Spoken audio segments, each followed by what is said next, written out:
Hi guys, welcome back to a new episode of The Life of a Makeup Artist. And this is a very special episode because one, it's our first visual episode, but also it's our first guest. And we have the beautiful and wonderful LB Charles, who is a friend of mine.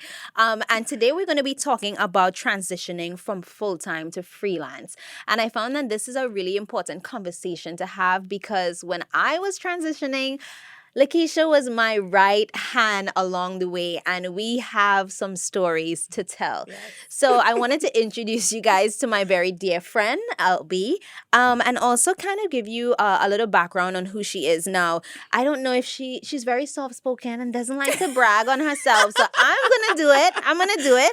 LB has worked with brands like L'Oreal, Fenty Puma, Wella, Eloquii, has worked with networks like ABC, BT, Fox, MTV, ESPN. You know, if I continue, we'll be here all night. But she has also worked with celebs like Omari Hardwick, and Kate McKinnon, and the list goes on. So, LB, welcome to the show. Thank you for having me. I'm excited. I'm very honored that I'm your first visual. Oh my very gosh. honored. Oh, and my first guest too. Yes, Yeah. I'm excited. So tell us a little bit about you can go in a little bit about you and like your journey as an artist, but I really want to focus on your transition from moving from full-time to freelance. Now, I really wanted to have this conversation because when I moved to New York, I don't have any kids yet. I'm not married yet, but you came into New York having a daughter, being married. So we are coming from very different what would you say, like perspectives, a different perspective, but we're walking a similar road. Right. You know what I mean? So it's nice to have that conversation because we're not all living the same life. Right. So if you want to tell the people. Okay, so take you a little bit back a little bit. I grew up in a military family, so we moved around a lot. I moved to 3 different states. 3 different schools in the 2nd grade. Like we moved. Wow. We moved a lot. But my dad retired from the military. We ended up moving to Arizona. So I moved to Arizona my junior year. Lived there for 12 years, longest place I've ever lived. Had a baby there. I got married there. She's the bomb. I love her. Hey, Sam. Got married there, but I didn't know much. You know, I didn't grow up putting on makeup. My mother didn't wear makeup, and when I finally got introduced to it, I instantly fell in love. And I was in college at the time, and you know, I was like, yeah, Mom, I don't want to go to college. I want to do makeup. You know, that was the whole thing. But fast forward, I started working at a salon full time, and then was doing freelance work on the side. And by all that time, I was married, and I was ready to transition full-time freelance in Arizona. I was feeling comfortable. I had clients. My husband calls me. I was working at Mac at the time. He calls me. We all were working at Mac. He calls me, and I answer the phone, and he's like, hey, so we're moving to Harlem. I was like, we are? Oh, my God. God. I was like, when? He was like, yeah, I start work next month. Oh, my God. We hadn't planned. We hadn't saved. Nothing like that. So you didn't have any time. I had never even been to New York City in my entire life. Had Wow. never been here. And so I knew I always wanted to come here. I just didn't know how I was going to get here. And he just presented it on a platter. Yeah. So I was like, let's go. And like for me, it was so different because I was born here. I grew up in Trinidad, and like I would come to New York every summer, sometimes every winter. So I was very familiar with the place. But I wanted to leave Trinidad, but not without a job. So I was like, Mac, knock, knock. Like, I'm trying to be up in the air. So it's crazy how it happens so differently for everybody. You know what I mean? But continue. Yeah, so he came first. I had some complications that held me back in Arizona for a little bit, and I actually didn't come until I was supposed to be here in July. I didn't get here till September. My daughter's 4, and in Arizona, they wouldn't let her start school. Wow. So I called the New York schools and was like, will you let her start school? And they were like, yes. I flew here the day before school started, got her vaccinations, and put my baby in school so that I didn't have to pay for childcare anymore. That's great. And then I was here, and I had talked my husband into letting me be full-time freelance, and he was a little, apprehensive about it because New York is expensive. Exactly. But I had to work very, very hard with a child in Arizona. I had to turn away many, many jobs not only because I was working, but also because I had a child. And I was Yeah. like, I just need to immerse myself into this. Yeah. Like, I just want to be in Give it. it 100%. Exactly. So he said yes. And so I got here. I flew into LaGuardia and I was like, where am I? So let's go back to April 2015. Okay. Because that's when we met. Yes. So we were at a summit held by Crystal, right? And it was with a bunch of different educators, and there was a lot of other artists there. And I feel like it was upstairs. We were having like a random conversation. I feel like maybe. I remember so clearly. It was me, you, and like some photographers, and we were like, oh, you're like, oh, I live in Harlem. And I was like, oh, I live in Harlem too, you know? And I feel like ever since that, we were kind of inseparable. Yes. And it doesn't always happen like that, but, you know, fortunately, we were able to grow a really nice friendship now. At that summit, I won a competition, and it was for 30 days of coaching. So much time had went by, and I was still working at Mac at the time. And my mentor was like, I recommend that you do this class with someone. And at first I was like, I'm not ready. I want to do it by myself. Like, I just feel like I'm so behind. I'm always at work. Everybody else is like full time and doing their thing. They have so much time. I don't have that, you know, the luxury of time. And she was like, you really need to have a partner. And I knew so many people, but I was like, who would be the best fit? And that person was you. And it was so funny because in that time, you know, I spoke about this in the Life of a Makeup Artist series on my YouTube. You know, when I first left my job, you know, I said that I really planned on leaving my job the following April.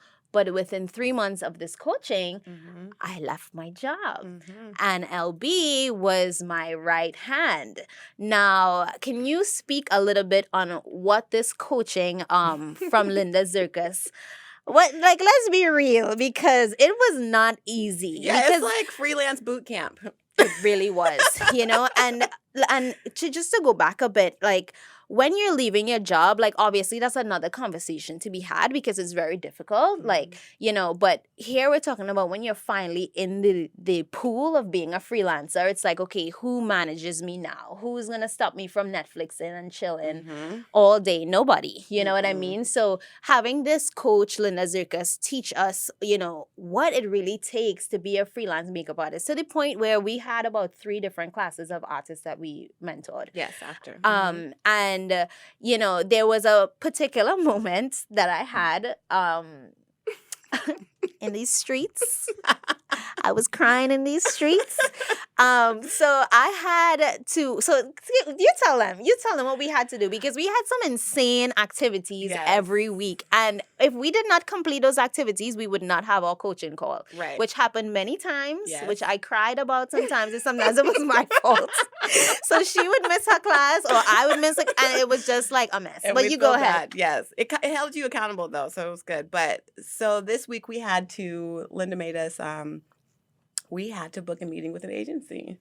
And, you know, that's a hard task. Who, you know, even established artists, who could call an agency today and feel comfortable with getting, you know, a meeting, or even be, you know, called in for a meeting? So, you know, we both had never done that before. We had just been like, you know, mostly assisting. We had done jobs on our own, but never even like thought. Never.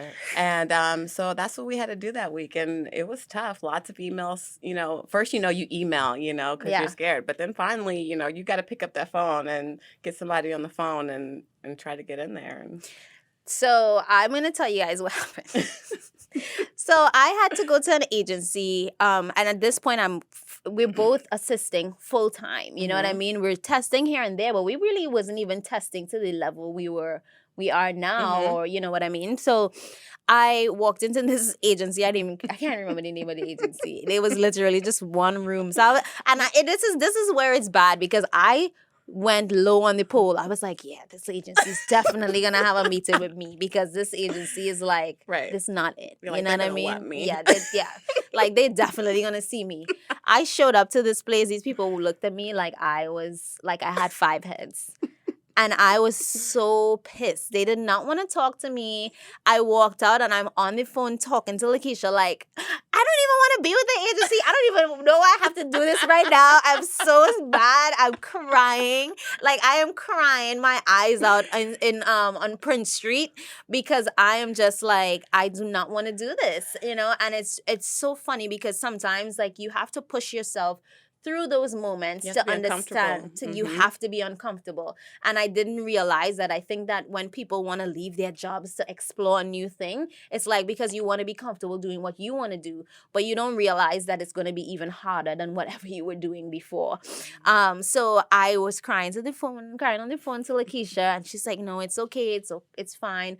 And I think that's it's really important to have, some type of accountability or somebody to talk to, because being a freelancer could be a very lonely, It's lonely. lonely journey. It's hard. So from those experiences, going through that training and stuff, what would you say was your, like, one of your key takeaways in, like, now you've been in New York for how many years? It'll be 5 in September. 5 years. Mhm. And that's crazy because I've just made 6. Mhm. So you've learned a lot in those 5 years. And like from where you were to where you are now, what are like 1 or 2 of the things that you can speak to most of for those who are wanting to become full-time freelancers? No one knows who you are unless you tell them. Okay. No one knows who you are. You are not Oprah Winfrey. Don't just expect. Don't expect to walk down the street and everybody knows Like, that you. my work is good. Yeah. Like, you don't follow me? You have to tell them. There will be lots of no's, but you just gotta keep pushing. And this industry is not for the lighthearted. It's not for someone who doesn't want to work hard. Still to this day, I have trouble managing, my time because I have so many things going on. Sometimes things get put on the back burner, Yeah. But so yeah, try to put yourself in front of as many people as possible. Mm-hmm. And just push through. Just keep pushing through. Because sometimes when you're ready to give up, it's like right then when something big is going to happen for you. So just continue that journey. So I'm just going to, I know this is not makeup related, but I have to tell everyone that LB is a fitness I'm like, guru. what are you going to say? A fitness guru, and she has transformed her life through fitness, which is very admirable. And I wanted to know, like, what is it like a regular day to day for you? Like, what would you say? I mean, granted, each day is different. You're on different sets. There's different things happening, but you have a daughter. You have a schedule that you have to fit into. And I really want to get this point across to those who are listening, because a lot of people, some might be younger, some might not have children, and you sometimes think that the time is running out, but it's just like when you have a kid or when you have a husband or when you have whatever else you have going on, you don't have as much hours in the day to do what you want to do, because you have to, really accommodate your time and manage your time accordingly. So what is your day to day like look like? And you're in the gym, you're reaching out, like what does that look like? So usually, if I do have to work, depending on the call time, sometimes I get at the gym at 4:30 a.m. Like I make it a point to get there. Really? I make it. What am I doing with my life? I make it because I'm not a nighttime gym goer. So if I don't go in the morning, then it.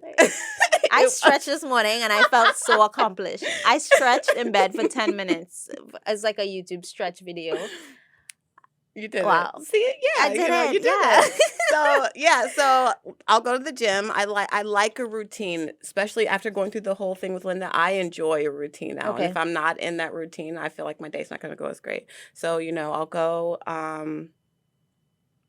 to the gym, go do my job, come home. Sometimes I have to cook still when I come home. Or sometimes, like yesterday, I came home and I had to get my daughter to wash her hair because she had swim earlier that day and get her ready, And that's for school the natural next hair. day. That is not taking Yes. 2 minutes. That's going to take a while. And then when I'm not working that day, I'll go to the gym after I drop her to school. She goes to school at 7:45, so then I'll go to the gym right after that. I try to only spend like an hour in the gym. Okay. You can easily get caught up in the gym. You have to make sure. Me, I just go in. I don't talk to nobody. Get out because I know I have other things to do when I get home. Then I'll come home, and then that's when I'll get on my computer. Okay.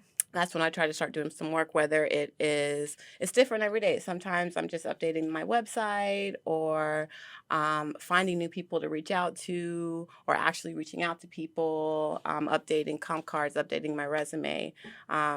It's different. It's different each day. It's I know different what each I feel day. like doing Yeah, with that day. exactly. I didn't. Did you always have that nose ring? Yeah.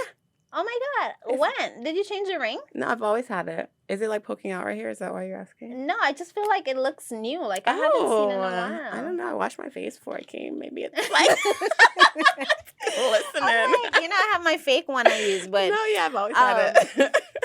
damn, I'm a bad friend. What's going on? Well, I don't think most people can see it because Yeah, it's it's so like a small, little, right? yeah. It's all So, is are there any other things that you would want to add? I feel like the when we first were getting into the industry, it was very different. Social media was not, it was there, but it wasn't really like what it is today. Right. And I think that especially those who are looking to get into the industry, I think that it's not the same. You know what I mean? It's not where you just have a portfolio, you have great work. It's a balance of who you are, a balance of showing your personality, a balance of actually still having good business acumen. You know what I mean? And I think that a lot of people No need selfies, guys. Yeah, like I think a lot of people forget that because it's so social and but still being saying thank you, still following up. Yes. And one of the things that I would attribute to even me being signed is that I sent a thank you note. You know what I mean? And, a lot of people, I didn't even know that, but my agent told me, like, you sent a thank you note, you said thank you, you sent me a gift. And I think that there is a kind of a lack of that in this generation coming up. And I think that we should still talk about those things, like still sending professional emails, following up. What advice would you give to the younger generation coming up, like wanting to be in this industry? Like, yes, you can do your social media, obviously do your thing, but you really had a boot camp in the business of it. You were sending out 60 cards, 50, reaching out to 50 emails, doing research, going on all these websites. And I think that sometimes people just want to like, oh, how did you do that? And they just want to just say, hey, how'd you do that? And then like do exactly what you did. And it's not a one size fit all. You know what I mean? We all don't have the same work or the same style. Right. So, what would you say on the business side of things is something that are timeless, that is not going to go away? Timeless, it's not going to go away. Well, just saying thank you. Yeah. Just, try to be humble, stay humble. You never know who your next boss is going to be, ever. Someone might be a D-lister, but they might shoot up and surpass you, and if you were shitty to them, they're not bringing you on the job. They're not bringing you with them, I've heard stories. So, no matter where you go in your career, just, stay humble, say thank you, be grateful for all the opportunities, because honestly, we are living like, these are like dream jobs, to sometimes even now I sit on sets and I'm not like starstruck or anything because, I've been around, Been around. I'm just saying I've been around. But sometimes I'm sitting there and I'm like, dang, like, I'm here right now. Yeah. Like, wait, pitch me. No, I know how you feel, and it's amazing for us to sit here 5 years later, like since meeting each other, and we're like, I was really crying on these streets and on Prince Street, like, I don't want to do this. And now she's fine. I try, but you're right, being grateful and being humble, because you just really never know. You never know. And the thing is like, especially now, I think that things are moving so fast with social media and like just new brands coming out. It's just like you have to really know who you are as an artist, and you have to create your own path, because it's not just like a one path anymore. There are artists who have been in this game forever, and now they are not just doing editorials. They are also, in the union doing TV now, and they're doing everything. So now you really can create your own path, and so like you were saying, know who you are, and open some doors for yourself. And another, one of the last things I want to touch on, is that yes, we send out emails, we're really professional, Mm-hmm. but we gotta talk about money. Okay. So it's Okay. we did a lot. We had to do deal memos. We had to learn what a deal memo was. We had to follow up. We had to make sure we got our money, because that is a very common thread. For those of you who are not from New York, there is an act that was passed called Freelance Isn't Free. And that's because it has gotten so bad that a law needed to be passed. And I just want you to speak a little bit about how you follow up with your payments. How do you manage your money? Like, I feel as though there is so much financial like help out there, and I think that some people have student loans. Like, I personally don't have any, but some people have student loans, and they're like, how am I gonna become a freelance artist? How am I gonna dive into what I really want to do, and still stay afloat? This is a good one, because that has put me to the test this year, because I am the moneymaker in my household right now, because my husband's a full-time student. So, we did a lot of Bringing learning. home the brat. We did a lot of learning this year, but yeah, so deal memos, don't be afraid to write them. It's a contract that you're writing. Some people will try to bully you and tell you that they're not going to sign it. But, you just let them know it's for your records. And if you don't know what a deal memo is, it states what job you're doing, how much you're going to get paid, and when you're going to get paid. Yeah. And you have them sign it. And then, whatever you guys decide on. And once it gets kind of close, you just check in, oh so humbly, via email. Like, hey, hope you didn't forget about me. Hi, just following up. Yes.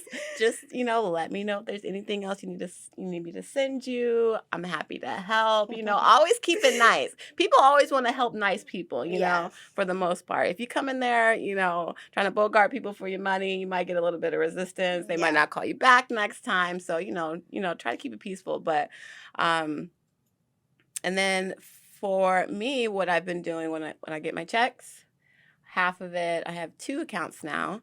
Half the money goes into an account to pay bills, and I don't touch it.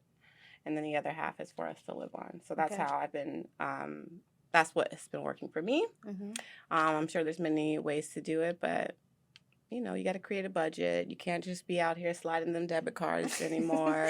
Buying on makeup all the time, every release. Right, because especially if you're doing like a net 30, you do a job, you made, $1,200, but you're not getting that check, for 30 days. Yeah. So you have to, teach yourself to live on that money that you got. And if it's fashion, 6 months. Yes. 10 years.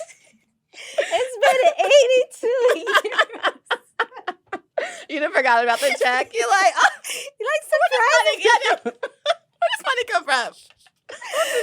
Oh my God. Well, it's so timely that you said that, because on next episode, I'm going to be going into freelance money management and some of the tips and things that I've done, since leaving my job, because I feel like you were there when I was with it was me, you, Eric Williams, Sherry. We were talking about like finances at Crystal's panel. But I feel like this was a really good episode. Thank you so much. Thank you for having me. For coming on to my little show.